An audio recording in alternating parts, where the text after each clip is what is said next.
নমস্কার, স্বপ্নাবিক নিউজ নেটওয়ার্কে স্বাগত। বঙ্গোপসাগরে তৈরি হয়েছে ঘূর্ণিঝড় মান্থা।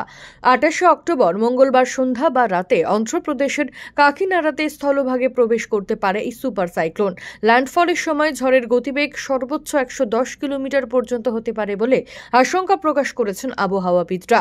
এখানে ঘূর্ণিঝড়ের সরাসরি প্রভাব না পড়লেও তবে মন্থার জন্য আগামী 28 তারিখ থেকে 31 তারিখ পর্যন্ত দক্ষিণ 24 পরগনা ও পূর্ব মেদিনীপুর জেলায় ঝড়ের পূর্বাভাস জারি করেছে আলিপুর হাওয়া অফিস।